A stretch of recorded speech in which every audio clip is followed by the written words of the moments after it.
আসসালামু আলাইকুম everyone. I hope সবাই অনেক ভালো আছেন। আজকে নিয়ে আসলাম আমি সার্ডিন ফিশ দিয়ে মূলা শাক ভাজি, তাও আবার খুবই মজার। মানে এভাবে মূলা শাক ভাজি খেলে মানে কি আর বলবো, আপনারা বারবার মূলা শাক খেতে চাইবেন। যারা না খায় তারাও খাবে, মানে এত মজা হয় সার্ডিন মাছ দিয়ে মূলা শাকটা ভাজি করলে, তাও আবার ক্যানের সার্ডিন ফিশ। তো চলুন দেখে নিই। এখানে আমি মূলা শাকগুলোকে একদম কুচি কুচি করেই কেটে নিয়েছি, ধুয়ে ফ্রেশ করে নিয়েছি, মানে পানি ঝরিয়ে।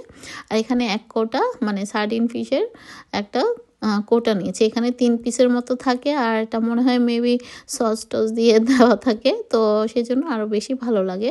তো এখানে আমি অলরেডি ভাজি করতে চলে আসলাম। এখানে বেশ কিছু আমি পেঁয়াজ কুচি, সঙ্গে আমি কিছু রসুন কুচিও অ্যাড করেছি। আর এখন একটু ভেজে নিয়েছি। ভেজে নেওয়ার পর মানে সামান্য একটু লবণ আর হলুদও এখানে অ্যাড করব। তো শাকগুলো দিয়ে দিলাম। শাকের সঙ্গে ছিল কাঁচামরিচ ফালি, তো এগুলো দিয়ে সামান্য একটু শাকটাকে ভেজে নেব প্রথমে।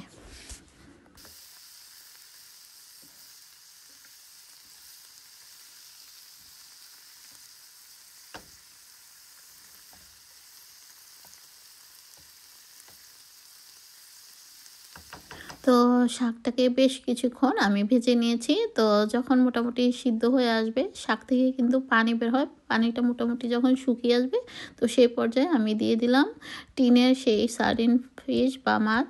তো সেই মাছগুলো কিন্তু অলরেডি কুক করাই থাকে, জাস্ট দিয়ে একটু একটু ভেঙে ভেঙে দিচ্ছি। আপনারা চাইলে আস্তেও রাখতে পারেন। তো সব কিছু মাছের সঙ্গে ভালো মতো মিশিয়ে নিচ্ছি। আর এইভাবে কুইক কিন্তু রান্নাটা হয়ে যায়। জাস্ট শাকটা হতে একটু টাইম লাগে। আপনারা চাইলে মূলা শাকের বদলে যে কোনো, যেমন পালং শাক দিয়েও করতে পারেন, বা খালি পেঁয়াজ কুচি দিয়েও কিন্তু এই মাছটাকে এভাবে ভর্তা বানিয়ে খেতে পারেন। তো আমার মূলা শাক ভাজিটা কিন্তু অলমোস্ট হয়ে গিয়েছে। তো আমি গরম গরম ভাত দিয়ে খেতে বসে যাব।